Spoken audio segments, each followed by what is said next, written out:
Bonjour et bienvenue dans cette nouvelle vidéo. Aujourd'hui, bain dérivatif simple et efficace. J'avais vraiment envie de vous parler de cette technique parce qu'elle est simple, elle est facile à mettre en pratique, elle n'est pas chère et je la recommande souvent en séance de naturopathie. Avant toute chose, je vous invite à vous abonner à la chaîne qui a pour but de vous aider à améliorer votre santé naturellement et surtout à vous aider à en devenir responsable. Je me présente, je m'appelle Euriel, je suis naturopathe et masseuse.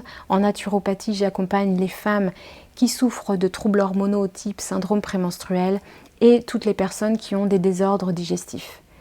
Donc aujourd'hui, je vous parle du bain dérivatif. C'est une technique qui est ultra simple et pourtant tellement efficace. Je la conseille en séance de naturopathie, surtout dans 3 cas.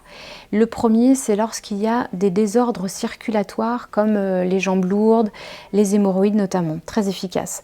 Je précise quand même avant toute chose que ça ne dispense pas d'aller voir votre médecin, bien au contraire. Donc je vous le disais, lorsque il y a une mauvaise circulation, c'est très intéressant. Lorsqu'il y a des troubles digestifs, très intéressant aussi. Et dans les cas d'un syndrome prémenstruel avec des douleurs notamment, ça peut être des douleurs avant les règles comme des douleurs pendant les règles. Alors pour remettre dans le contexte historique, le bain dérivatif, c'est une technique d'hydrothérapie, le soin par l'eau si vous préférez, qui consiste à apporter du froid au niveau du périnée.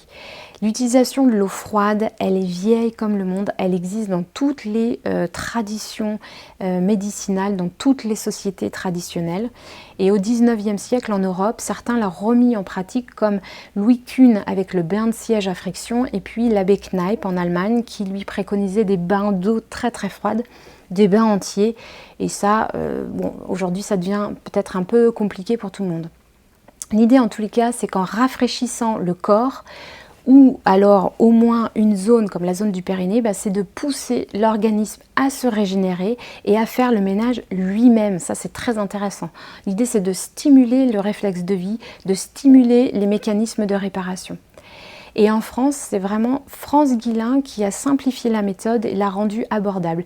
Et je vous invite vraiment à aller faire un petit tour sur son site. Elle y explique les principes de la méthode et aussi elle donne la recette du miam aux fruits qui peut être très intéressant pour vous si vous avez envie d'aller vers une alimentation un peu plus saine. Moi, en séance de naturopathie, et aujourd'hui, c'est ce que je recommande, c'est vraiment la méthode de France Guillain.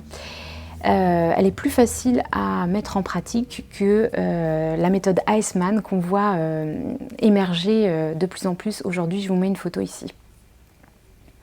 Alors comment ça fonctionne? Eh bien c'est simple, vous avez sûrement à la maison des poches de gel comme ceci, sinon vous pouvez en acheter en pharmacie. Voilà, ces poches de gel toutes simples. L'idéal c'est d'en avoir au moins 2, comme ça vous pouvez les alterner. Alors il existe bien sûr des poches de gel qui ont une forme beaucoup plus ergonomique, adaptée à votre périnée, mais ça coûte cher. Donc pour commencer, je pense que l'idéal c'est de se familiariser avec celle-là et puis après vous verrez si vous voulez bien entendu investir un peu plus et puis avoir quelque chose de plus ergonomique bien sûr.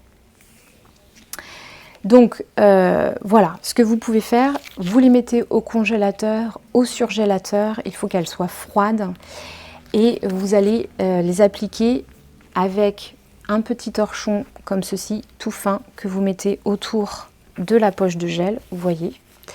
Vous allez l'appliquer au niveau du périnée. Je rappelle que le périnée, c'est la zone qui est comprise entre les organes génitaux et l'anus. Donc c'est vraiment en vous asseyant dessus ou en appliquant à cette zone-là que vous allez la rafraîchir.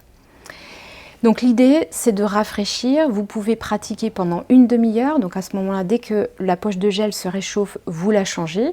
Vous pouvez le faire 2 à 3 fois par jour. Les limites, bien sûr, c'est quand vous avez froid. Si ça vous refroidit complètement, il faut arrêter. Vous pouvez rajouter un pull aussi pour vraiment pas avoir froid. On le fait aussi à distance des repas parce que sinon ça risque de perturber en fait la digestion et c'est pas le but. Au contraire, le but c'est d'améliorer. Et bien sûr, c'est contre-indiqué pour les femmes enceintes, les femmes qui ont des traitements par FIV, parce que dans ce cas-là, il ne faut vraiment pas du tout appliquer de froid, il faut au contraire réchauffer. Les personnes qui sont très fatiguées, très épuisées ou qui ne vont pas pouvoir se réchauffer, je vous le disais. Et enfin, les personnes qui ont des grosses problématiques cardiaques. En dehors de ça, pour les troubles digestifs, pour les troubles de la circulation, pour le syndrome prémenstruel. Ça fait vraiment du bien. Voilà, j'espère que cette vidéo vous a été utile. Merci et à bientôt pour une prochaine vidéo.